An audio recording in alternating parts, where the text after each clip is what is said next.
Good morning. Last time we were with the Ranger's apprentice, he got to introduce to his new horse called Tug. So, chapter 13. So you saw it? What did you think? Sir Rodney asked. Carl reached across and poured himself another tankard from the jug of beer that was on the table between them. Rodney's quarters were simple enough, even Spartan when it was remembered that he was the head of the battle school. Battlemasters in other fiefs took advantage of the positions to surround themselves with the trappings of luxury, but that wasn't Rodney's style. His room was simply furnished, with a pine wood table for a desk and 6 straight-backed pine chairs around it. There was a fireplace in the corner, of course. Rodney might have preferred to live in a simple style, but that didn't mean he enjoyed discomfort, and winters in Castle Redmont were cold. Right now it was late summer, and the thick stone walls of the castle buildings served to keep interiors cool. When the cold weather came, those same thick walls would retain the heat of the fire. On one wall, a large bay window looked out over the battle school's drill field. Facing the window on the opposite wall was a doorway, screened by a thick curtain, leading to Rodney's sleeping quarters. A simple soldier's bed and more wooden furniture. It had been a little more ornate when his wife Antoinette was still alive, but she had died some years previously, and the rooms were now unmistakably masculine in character, without any item in them that wasn't functional and with an absolute minimum of decoration. I saw it, Carl agreed. Not sure that I believed it, but I saw it. You saw it only once, said Rodney. He was doing it constantly throughout the session, and I'm convinced that he was doing it unconsciously. As fast as the one I saw? Carl asked. Rodney nodded emphatically. If anything, faster. He was adding an extra stroke to the routines, but staying in time with the call. He hesitated, then finally said what they were both thinking. The boy is a natural. Carl inclined his head thoughtfully. Based on what he had seen, he wasn't prepared to dispute the fact, and the battlemaster had been watching the boy for some time during the session, he knew. But naturals were few and far between. They were those unique people for whom the skill of swordplay moved into an entirely different dimension. It became not so much a skill as an instinct to them. They were the ones who became the champions. The sword masters. Experienced warriors like Sir Rodney and Sir Carl were expert swordsmen, but naturals took the skill to a higher plane. It was as if for them, the sword in their hand became a true extension, not just of their bodies, but of their personalities as well. The sword seemed to act in instant communion and harmony with the natural's mind, acting even faster than conscious thought. Naturals were possessed of unique skills in timing and balance and rhythm. As such, they presented a heavy responsibility to those who were entrusted with their training. For those natural skills and abilities had to be carefully nurtured and developed in a long-term training program to allow the warrior, already highly proficient as a master of course, to develop his true potential for genius. You're sure? Carol said eventually, and Rodney nodded again, his gaze out the window. In his mind, he was seeing the boy training, seeing those extra flickers of lightning-fast movement. I'm sure, he said simply. We'll have to let Wallace know that he'll have another pupil next semester. Wallace was the swordmaster at the Redmont Battle School. He was the one who had the responsibility for adding the final polish to the basic skills that Carl and others taught. In the event of an outstanding trainee, as Horace obviously was, he would give them private instruction in advanced techniques. Carl curled his bottom lip thoughtfully as he thought about the time frame Rodney had suggested. Not until then, he said. The next semester was almost 3 months away. Why not get him started straight away? From what I saw, he's already mastered the basic stuff. But Rodney shook his head. We haven't really assessed his personality yet, he said. He seems a nice enough lad, but you never know if he turns out to be a misfit of some kind. I don't want him to give him the sort of advanced instruction that Wallace can provide. Once he thought of it, Carl agreed with the battlemaster. After all, if it should turn out that Horace had to be disqualified from battle school because of some other failing, it might be embarrassing, not to mention dangerous, if he were already on the road to being a highly trained swordsman. Disqualified trainees often reacted with resentment. And another thing, Rodney added, let's keep this to ourselves and tell Morton the same. I don't want the boy hearing any word of this yet. It might make him cocky, and that could be dangerous for him. That's true enough, Carl agreed.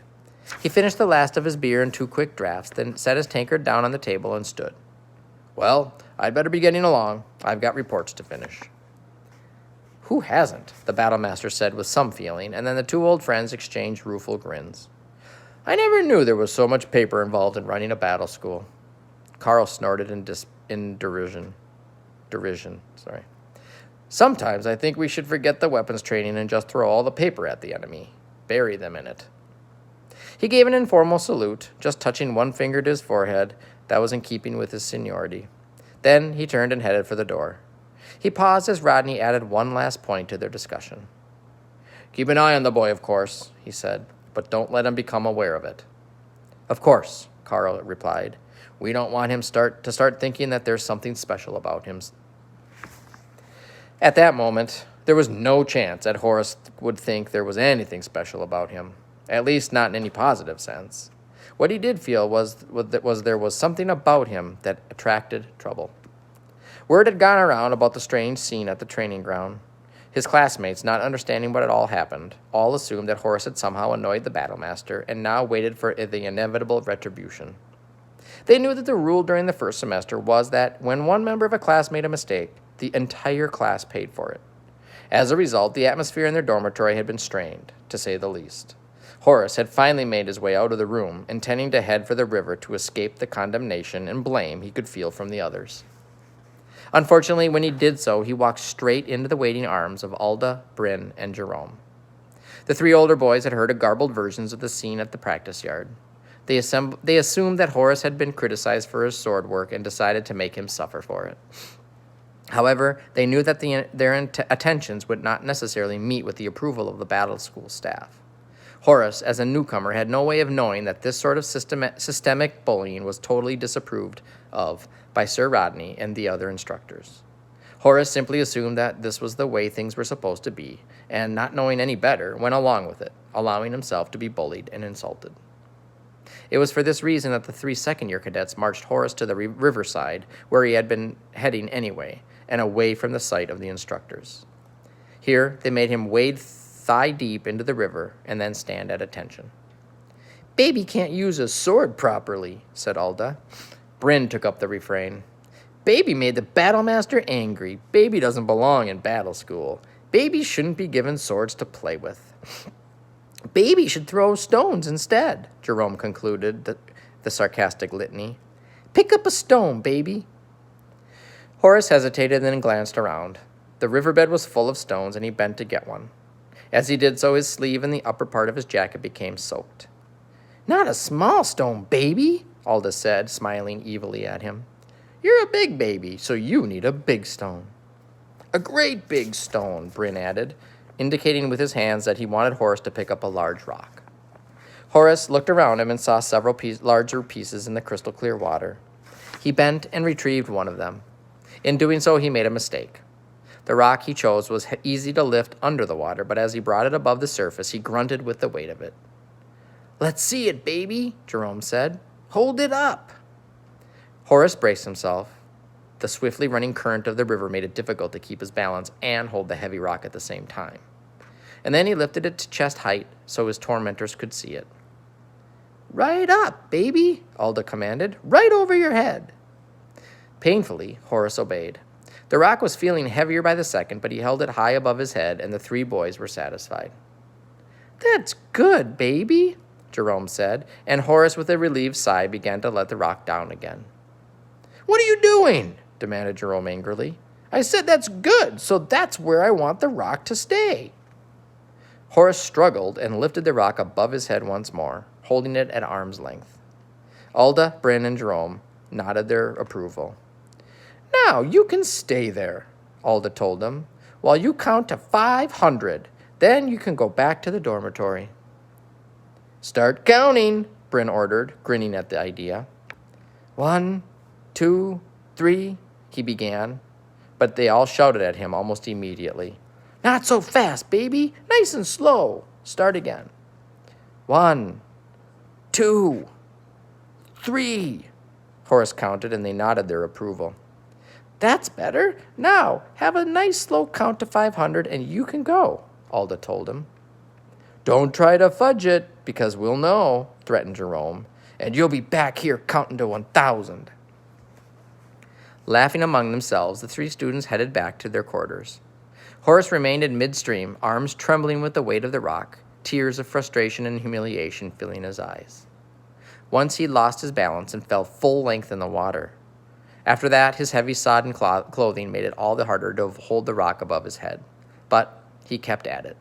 He couldn't be sure that they weren't concealed somewhere watching him, and if they were, they'd make him pay for disobeying their instructions.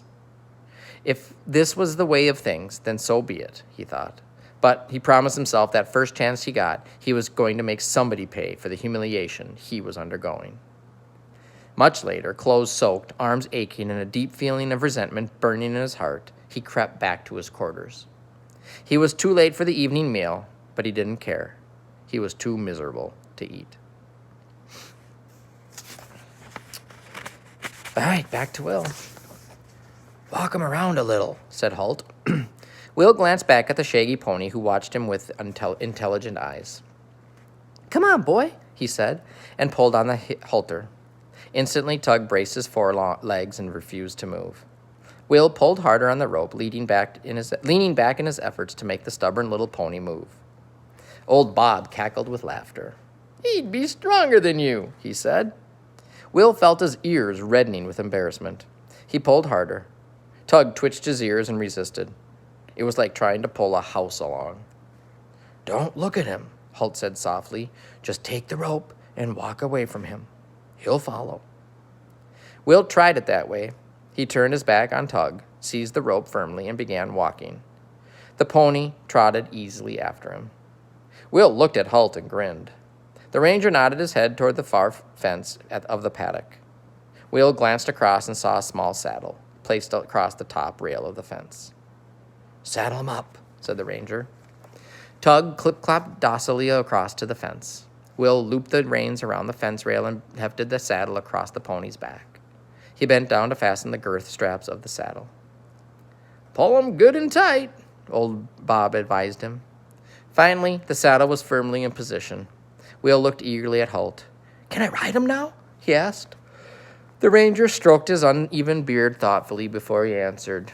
If you feel that's a good idea, go ahead, he said finally. Will hesitated for a moment.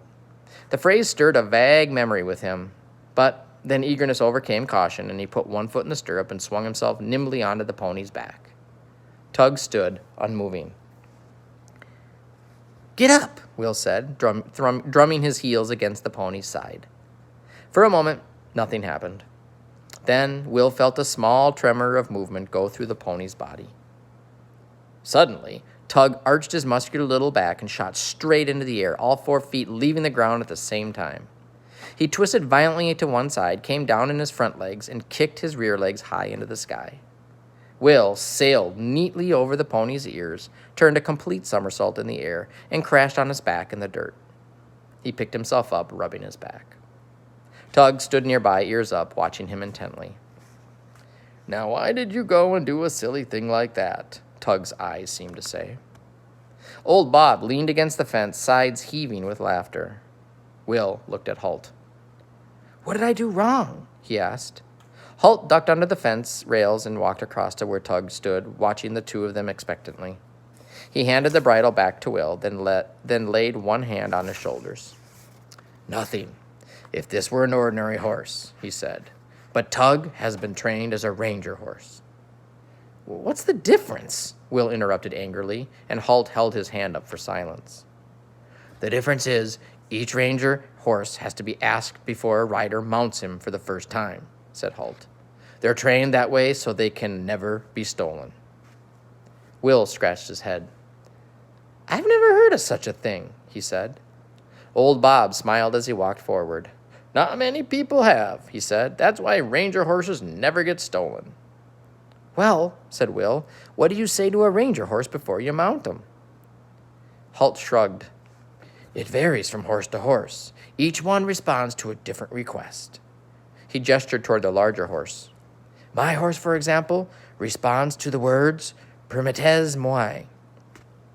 Permettez moi? Will echoed. What sort of words are they? They're Gaelic. They're Gaelic. They mean, will you allow me? His parents came from Gallica, you see, Halt explained. Then he returned to old Bob. What are the words for Tug here, Bob? Bob screwed up his eyes, pretending that he couldn't remember, and then his face cleared. "Oh, yeah, I recall," he said. "This one here, he needs to be asked, 'Do you mind?' before you get on his back." "Do you mind?" Will repeated, and Bob shook his head. "Don't say it to me, youngster. Say it to the horse's ear." Feeling a little silly and not at all sure that the others weren't having a joke at his expense, Will stepped forward and said softly in Tug's ear, "Do you mind?" Tug whinnied softly. Will looked doubtfully at the two men, and Bob nodded encouragement. "Go on, climb on him. Young Tug won't harm you now." Very carefully, Will swung himself onto the pony's shaggy back once again. His back still ached from the previous attempt.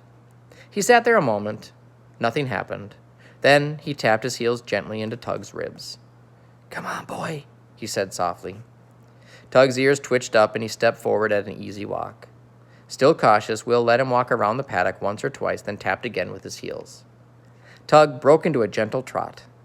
Will moved easily to the rhythm of the horse's movement, and Halt looked on approvingly. The boy was an instinctive rider. The ranger unclipped the short length of rope that held the paddock gate closed and swung the gate wide open. "Take him out, Will," he called, "and see what he can really do." Obediently, Will turned the pony toward the gate, and as they passed through the opening, tapped once more with his heels. He felt the muscular little body beneath him bunch momentarily, and then Tug broke into a fast gallop. The wind rushed past Will's ears as he leaned forward over the pony's neck, encouraging him to even greater speed. Tug's ears pricked upward in response, and he went even faster than before. He was like the wind. His short legs were a blur of motion as he carried the boy at full speed toward the edge of the trees.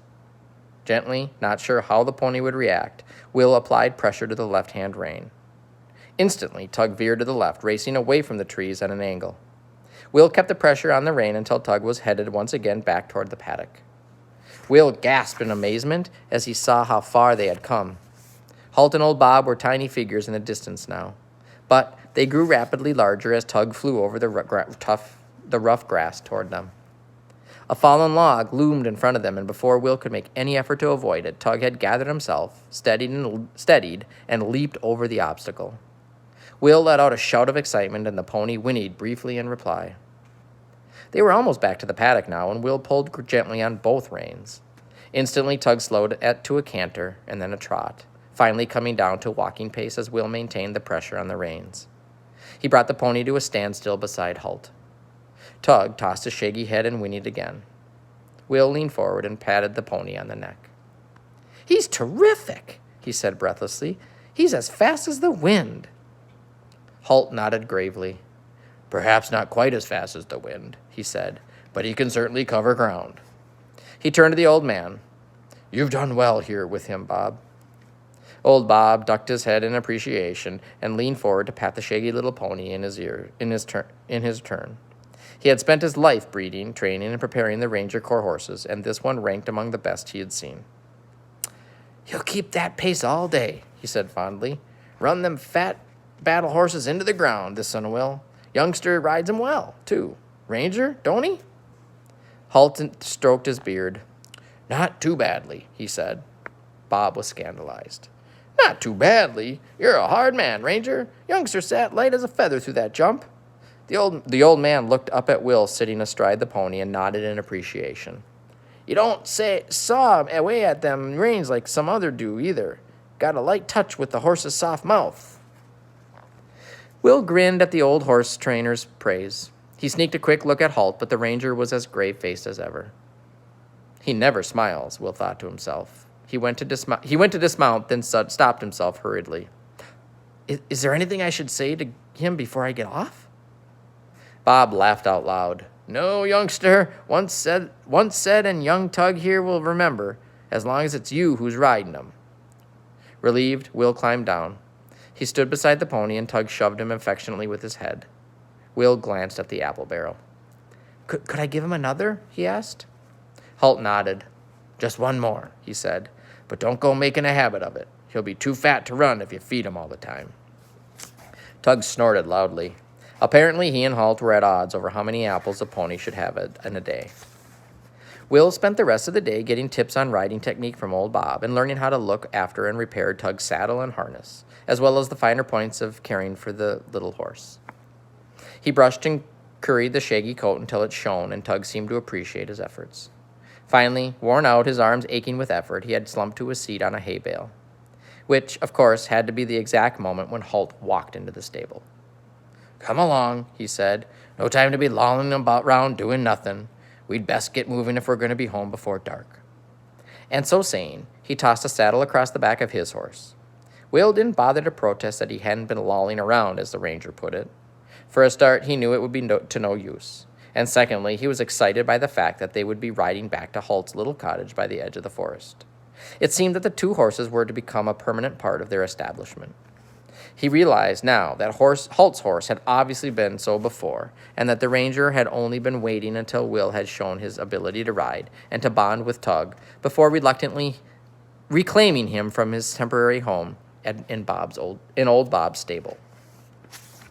The horses whinnied to each other from time to time as they trotted back through the dim green forest, for all the world as if they were carrying on their own conversation. Will was bursting with questions he wanted to ask, but by now he was wary of chattering too much in the ranger's presence. Finally, he could contain himself no longer. "Halt?" he asked, experimentally. The ranger grunted. Will took that as a sign that he could continue to speak. "What's your horse's name?" the boy asked. Halt looked down at him. His horse was slightly larger than Tug, although nowhere near the size of the giant battle horses kept at the Baron's stable. I believe it's Abelard," he said. "Abelard?" Will repeated. "What kind of name is that?" "It's Gaelic," said the ranger, obviously putting an end to the conversation. They rode a few kilometers further in silence. The sun was lowering over the trees now, and their shadows were long and distorted on the ground in front of them.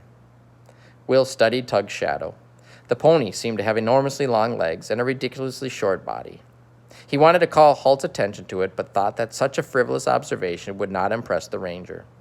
Instead, he summoned the courage to ask another question that had been occupying his thoughts for some days. "Halt?" he said again. The ranger sighed briefly. "What now?" he asked. His tone definitely did not encourage further conversation. However, Will pressed on. "Remember you told me how a ranger was responsible for Morgorath's defeat?" "Mm-hmm," Halt grunted. "Well, I was just wondering, what was the ranger's name?" the boy asked. "Names are not important," Halt said. "I really can't remember." "Was it you?" Will continued, sure that it was. Halt turned that level, unsmiling gaze at him again. "I said names aren't important," he repeated. There was a silence between them for some seconds, and then the ranger said, "Do you know what is important?" Will shook his head. "Supper is important," said the ranger, "and we'll be late for it if we don't hurry." He clapped his heels into Abelard's side, and the horse shot away like an arrow from Halt's own bow, leaving Will and Tug far behind in a matter of seconds. Will touched Tug's side with his own heels, and the little pony raced off in pursuit of his bigger friend. "Come on, Tug," Will urged. "Let's show them how a real ranger horse can run." And that's it for now.